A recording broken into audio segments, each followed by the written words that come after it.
Well, gosh, first, I'm so impressed. I was expecting a very small little group. I'm very impressed. I want to thank you for inviting me to come and address you a little bit. I want you to know you're really in trouble today. They say this is a singing microphone. That is not in my repertoire, so you're in trouble. I just thought I would start by just telling you all a little bit about me, about Hilldale, about what we're doing there. And then I have some question and answer time that if you have any questions. I come to Hilldale with many years of experience in education. I was at Bixby for many years as an administrator. Never thought I would leave there, thought I would die there. But when I came to talk to them at Hilldale, it just felt like a great fit. I have a bachelor's degree from OU. I bleed crimson and cream. My husband played football there, and so we're still avid OU fans. I have a master's from TU, and my doctorate is from OSU, so I've paid tuition all over the state. I've been married to the same person for 38 years.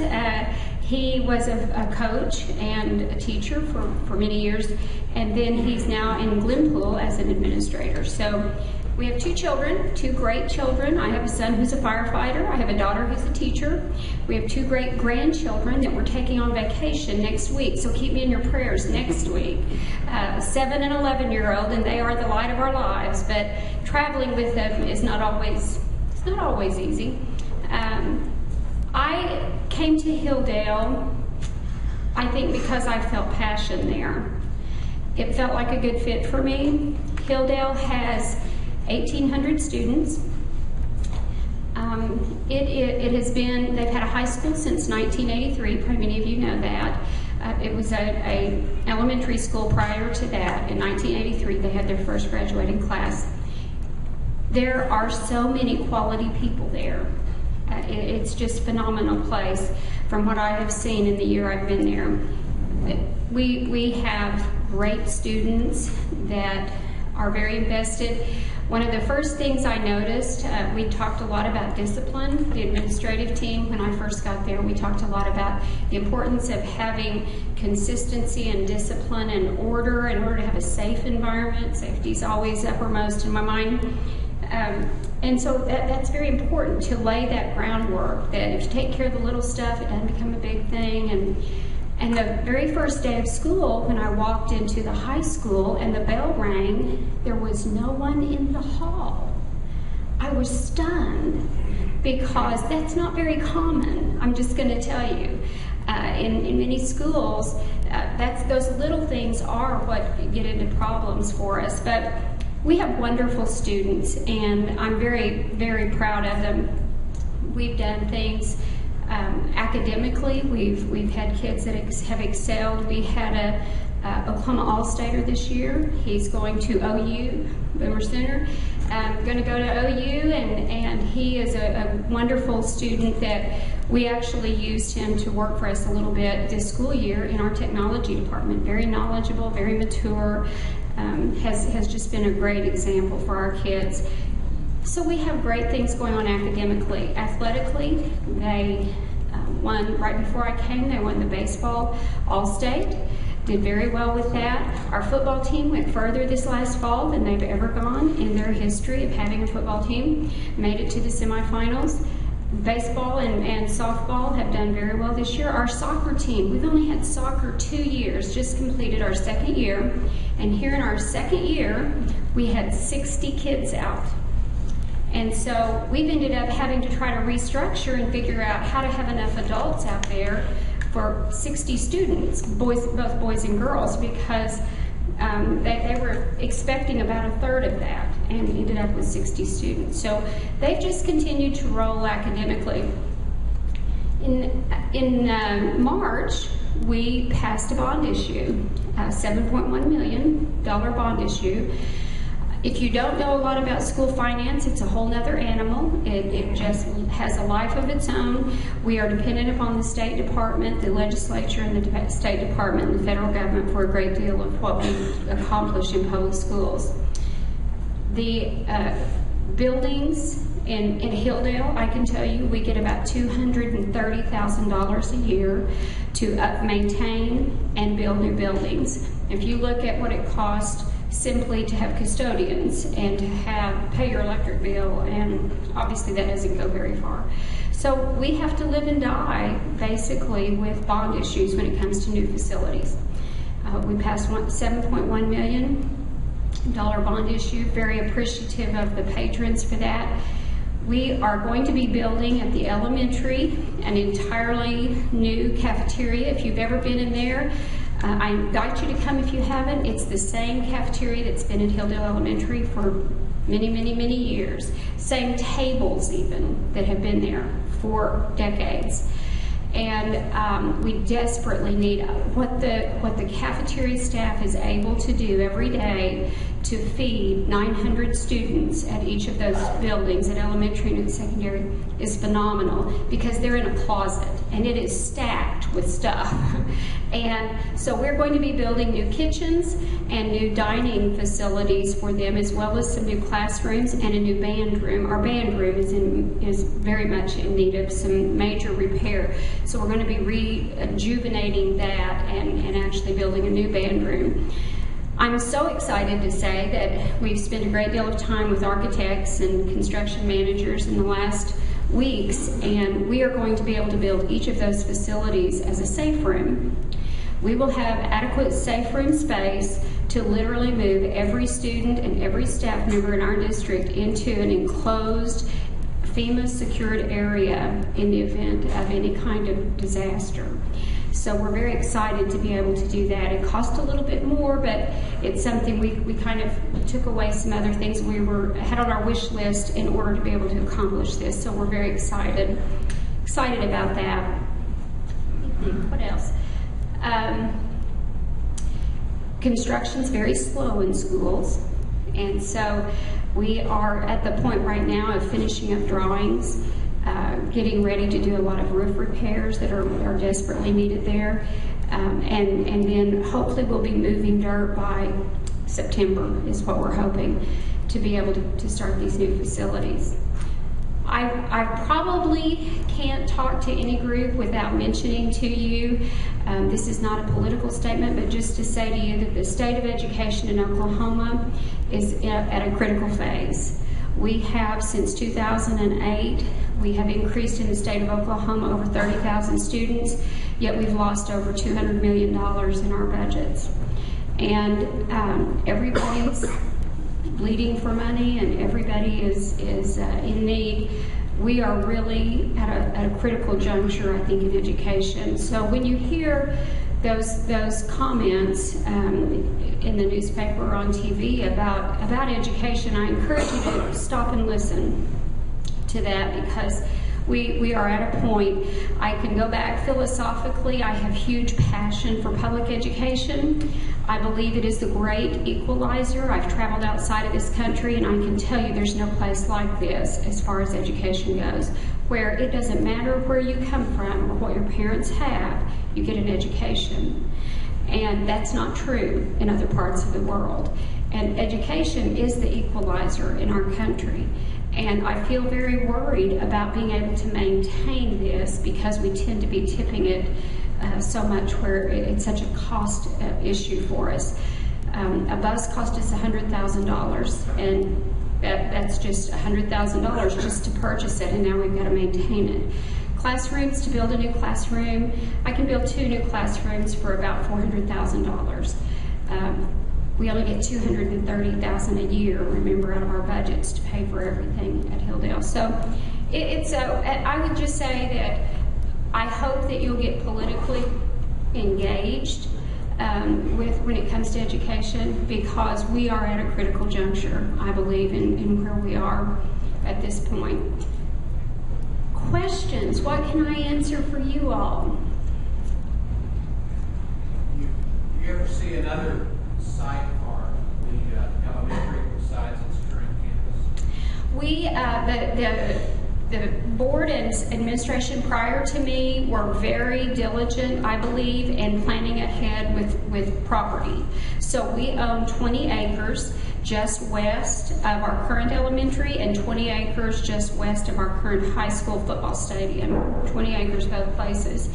I would say yes. Our current elementary, there are portions of that are in pretty bad shape.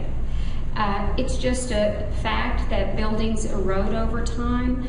We never have enough money to probably maintain things like we need to. So my answer is yes, I do think that will happen. Will it happen quickly? I don't know that we'll be able to have the money for that.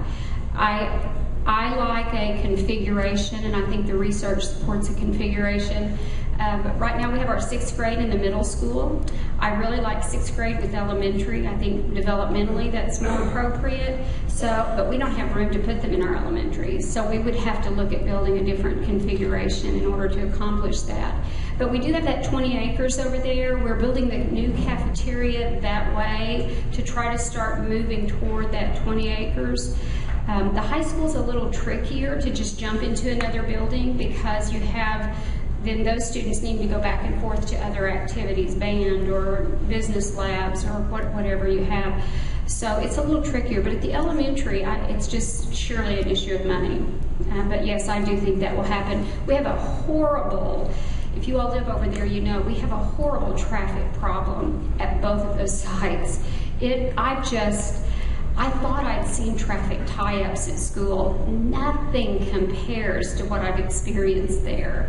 It is unbelievable. So with our new buildings that we're building, we will be rerouting the traffic, not this year, but get it done this year so that the following year we have some traffic changes, because it's truly a danger. And not so much for students as it is the people sitting there in those cars. We had a man come in, probably the last week of school, just madder than a wet hen, because he was sitting waiting to pull in. If you've ever been on Smith Ferry when that middle school and high school's letting out, it is a nightmare. And people are sitting at a dead stop both directions, but then people come whipping around there. And somebody literally knocked his side mirror off, whipping around over there. And we just have to get on top of the traffic. The traffic is a huge issue there. And so we will hopefully be able to do reconfiguration with our traffic. But ultimately we'll have to build some other buildings over that direction. Having property is a good thing. That was purchased at long ago prices, and so it's a good thing to have that property. Other questions? Oh, come on, you're not that easily appeased. Do you have an opinion about why the legislature seems to be defunding public education? I do have an opinion about that. I don't know that I want to represent that as a superintendent. I will tell you that it is my opinion that there is a national agenda to undercut public education, and I believe that to the depth of my soul.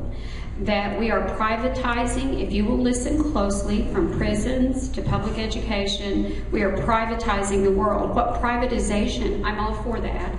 I have a little concern about that happening at public expense. And I believe that I can show you multiple examples in education where we are paying the state of Oklahoma, you the taxpayer, are padding people's pockets as we privatize what should be a public education for children. And I think there's a real agenda for that right now. And there's also constant criticism of education that's gone on for a long time at public education. And what I would tell you is that if you look at, I was just talking to the administration this morning about the low number of suspensions that we have at Hilldale, high school, especially high school age students who are suspended. You can look at that and go, oh gosh, we are so good. We don't have to ever suspend kids. Or you could say, our administrators aren't doing their job. We have kids who should be suspended, but you guys won't take the heat for it. And maybe it's something somewhere in between. So we were just having this conversation. Let's talk about our suspensions, and is this appropriate, and where are we? Here's the reality of it. All of that horrible stuff that you hear about students in public education, typically you're talking about 5% of the kids. 8% of the kids that are creating those problems. That means that 92 to 95% of the kids are doing great. And that's the part we so often don't focus on in education. You know, all of the testing, that's again another political hot potato, but I can tell you, if you talk to any teacher of a 3rd grade through a high school core area teacher, they will tell you that testing is killing us. We are spending weeks and weeks of our school year doing testing. Now, I'm all for accountability. I believe we need to be accountable, and there have been times in the past we were not accountable. But I don't think that how a kid sits down at a computer, because effective this year, all the way down through 6th grade, we'll be testing on computers. Not that we have that many computers, but that's how we have to test. I believe that how they perform on that computer on that day is not an indicator of that child's potential. I believe it's how they performed on a computer that day. I think it can be used to help us guide our instruction, to say we do have some areas of weakness, and we have started those conversations with our staff. They had started before I got there, certainly, but we've enhanced that quite a bit to say, what are you teaching? Is it what you're supposed to be teaching? And just because I think I did a great job at getting it out to you, did you get it? And let's assess that. We have to constantly be assessing that. And I think testing can help us with that. I think taking a one-time test in the spring that we don't get results back for maybe till August or September is crazy, that we spend the amount of time and money. Again, privatization. I can tell you that I can't tell you the exact figure, but we spend millions and millions and millions of taxpayer dollars to private testing companies. I think the use of the data is totally different. I also think that because of the focus on it, we spend so much time preparing for that. Now, you hear the term teaching to the test. I'm going to tell you, if the test is accurate, what we need our kids to know, and if we're teaching what is appropriate, what we need our kids to know, we are teaching to the test. But to take the test and say, this is what you have to teach in 3rd grade math, somehow we kind of have the cart ahead of the horse a little bit.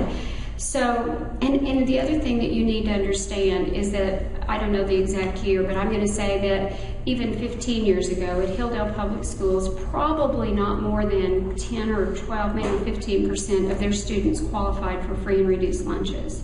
That means they're living below the poverty level, the national poverty level.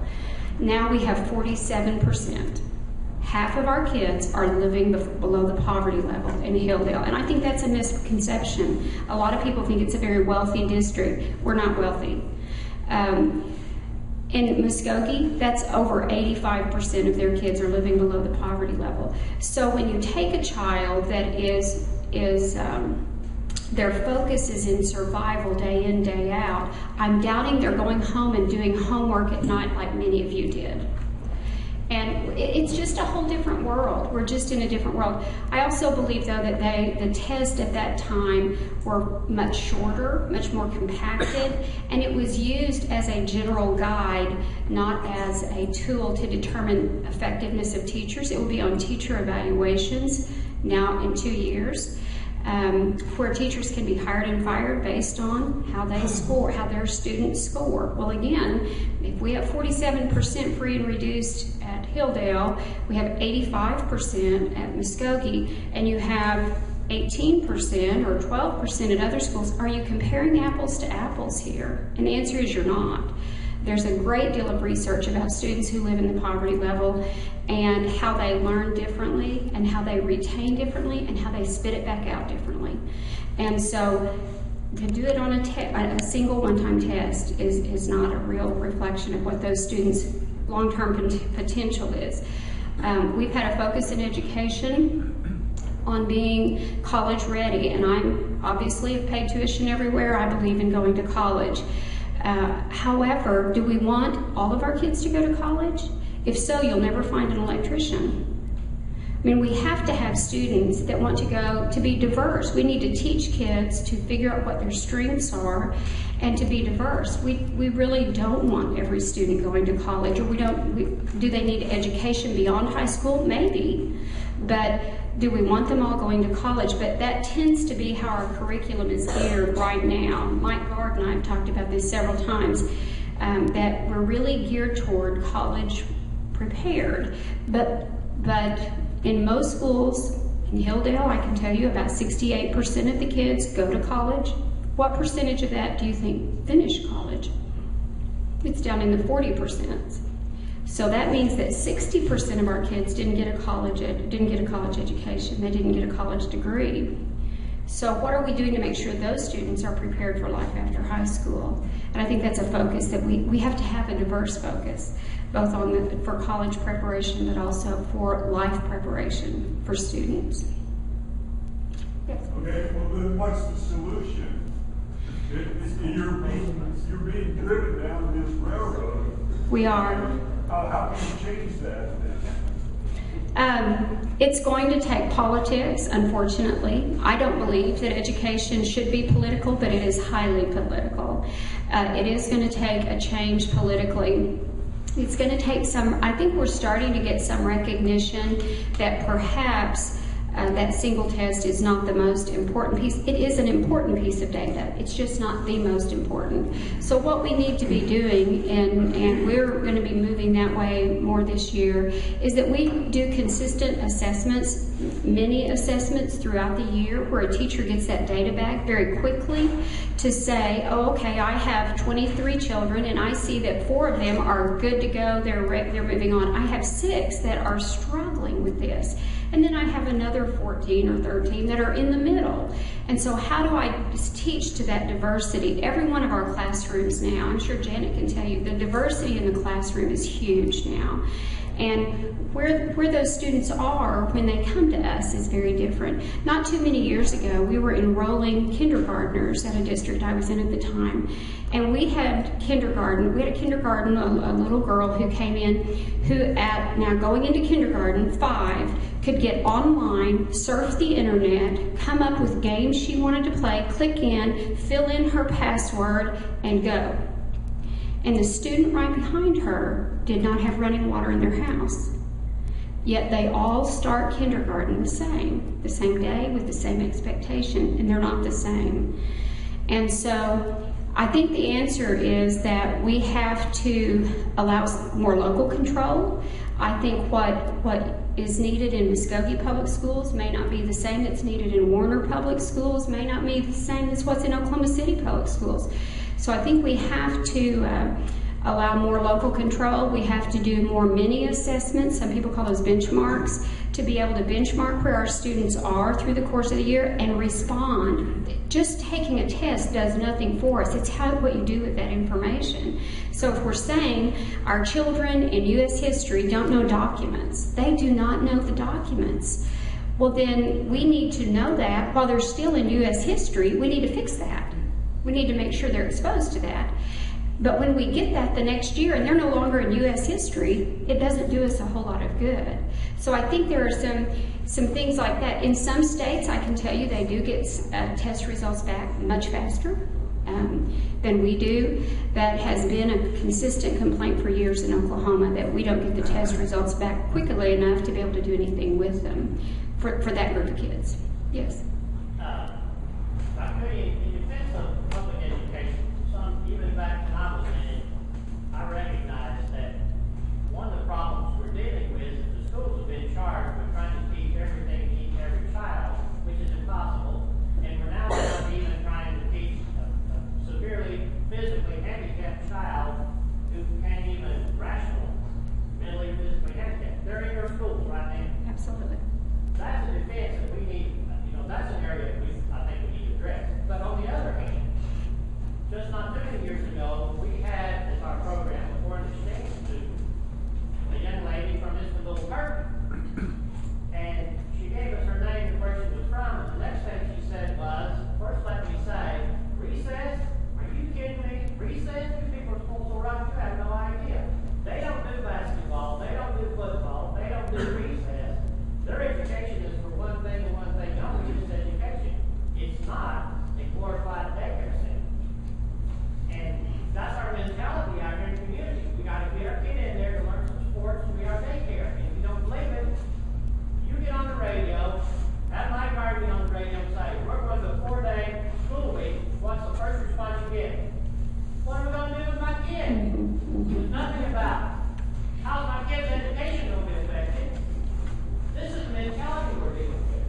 You are so right. Now it's his fault if we run long, okay? Because he's opened up a huge barrel of worms here. Let me deal first of all with the disabled. Let me tell you, I will advocate for people with disabilities till the day I die. I believe strongly in equality for kids with disabilities, but don't confuse equality with disabilities as meaning the same thing for every student. We do have severely disabled kids in our classroom, and you know what it says on their high school diploma? It says that they may have an IQ of 20, and it says that they have Algebra 2. Because that's what we're required. We're required to teach them concepts out of all of those high school courses, rather than to focus, in my opinion, on more functional skills that those students may need to live as independent a life as they can. Our goal for every student in public education should be to make them independent when they finish high school. Whatever that level of independence is.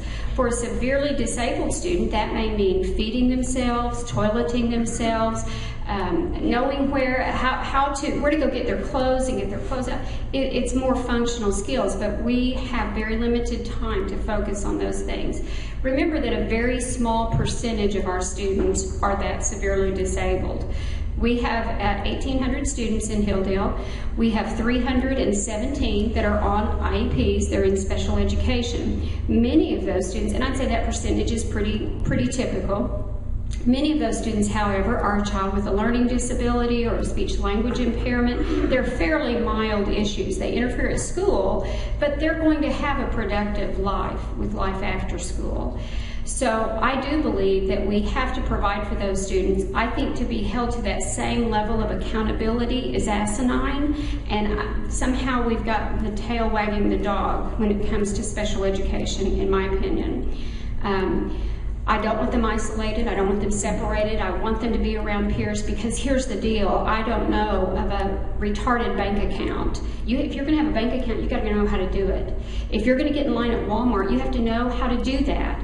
We don't make that big of a difference for them out in the real world. In schools, we need to teach them how to cope to be able to do those things as much as they can. So that's the disability issue. Let me say that I've traveled outside of the country, and I agree with you. The other countries are far more focused on intense education. And what I'm going to tell you is that I've been to China. I've been to China twice, and we're compared constantly to China as far as what they produce. They do not have the vast majority of their kids in education. When you see those scores, that's the cream of the crop. If I could only count the top 25% of our kids, we'd look a heck of a lot better too. You need to understand that in the United States, everybody gets an education. That's not true in other places. Only those who have political connection or who have money get an education. I said to a representative of the Chinese educational group, we're sitting on a bus, there are two ladies begging. They kept saying to me, we have compulsory education. What does that mean, compulsory education? What does that really mean? And he said, oh, well, all students go, all children must go to school. Okay, so these two ladies out here begging outside of this bus, their children are in school somewhere, because I never saw those kids. And he said, oh, well, not those, they're too old. Okay, well, let's say they're a little younger and they have children that are school age. Do those children go to school? Well, they may have to have them to help on the farm.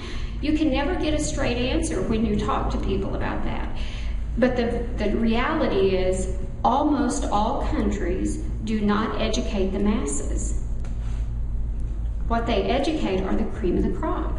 And so when you compare, you're not comparing apples to apples. We're including that kid with a 20 IQ on our test results. When you see that in the newspaper, that includes every student that is in our district. We're required to test 95% of our kids.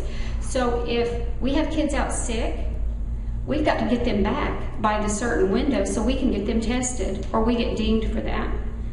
So it's just important to know that you're comparing apples to apples, and oftentimes that's not the case. We don't have recess at Hilldale. The kids do have a brief exercise period about 10 minutes after they eat lunch, and that's it. And I think most schools are going away from having a recess because there's not enough time in the day.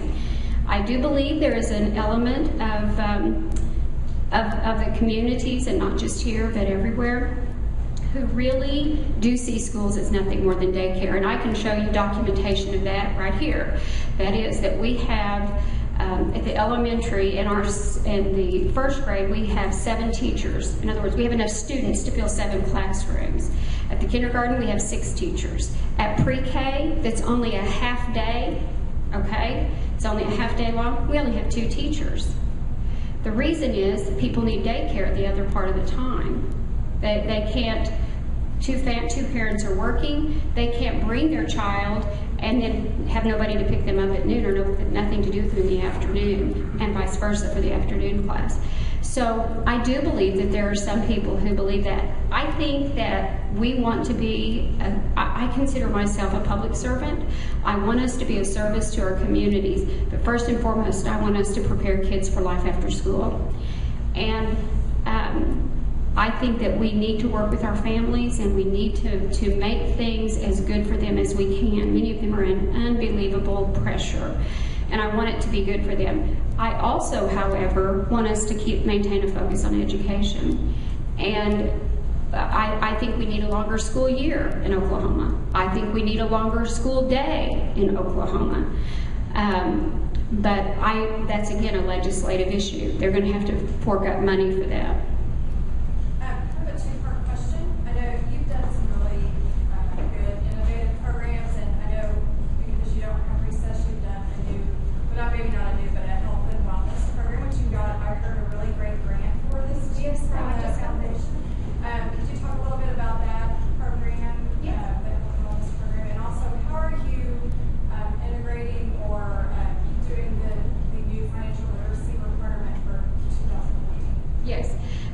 We have been very fortunate in that I think 2 years ago, the Muskogee Foundation supported a grant for our elementary to do a health and wellness program.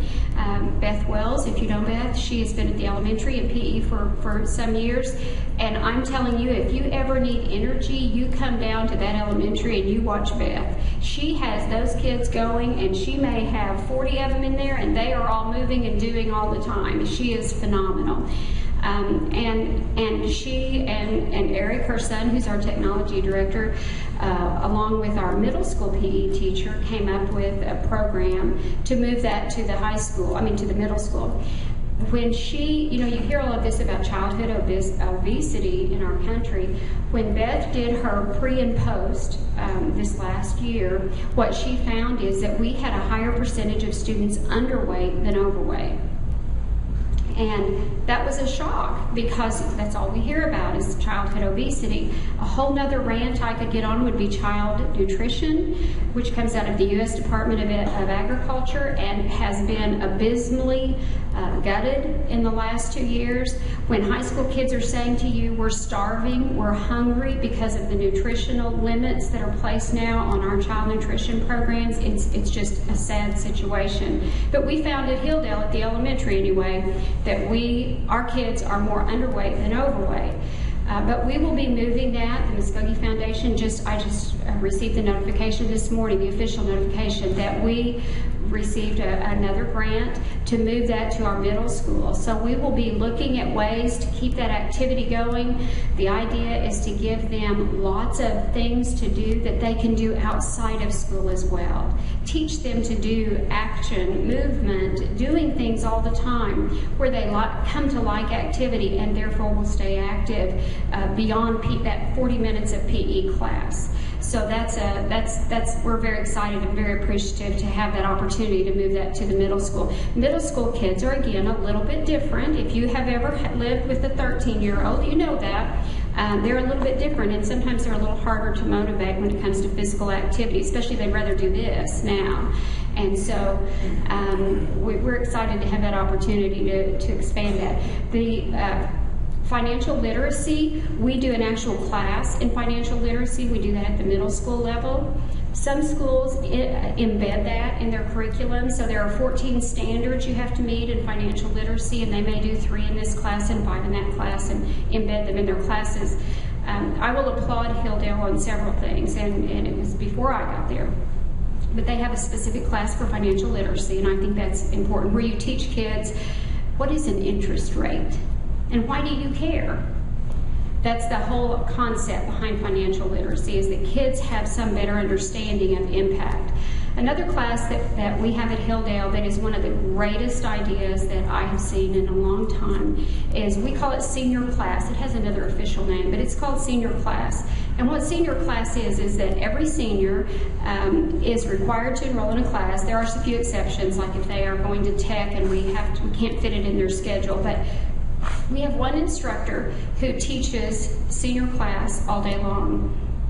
And it's just phenomenal. Those kids have a book where they have to keep up with what they've spent. They have to fill out the FAFSA if they're going to go to college. They have to fill out, which is the financial information you have to even start to get financial aid for college. They have multiple speakers come in. I try to go in there about every 8 weeks, 6 or 8 weeks, to just spend a day with seniors and answer questions that they have and let them ask questions and me share information with them. But it's a great way for kids to end their senior year, to have someone that they can come to and say, well, I thought I wanted to go to OU, but it's really big. What are my other choices? Well, let's get a speaker from Connors in here. Let's get a speaker from, and so they have these constant flow of speakers in and out, taking students places where they can see what their options are, career opportunities are. It's just a super program. And it costs us the cost of a teacher, the salary of a teacher all day long. It also takes a section away from students as far as electives, and some of them don't like that. But it is time well spent. So that's another way that we reinforce the financial literacy, then again at the end of their high school career. Good question. I think he's telling me we're through. If I can ever help you, please call me. Please come down. My information, contact information, is on our website. But I'm thrilled to be here and know that we are working our hardest to provide quality citizens for this community from Hilldale Public Schools. Thank you.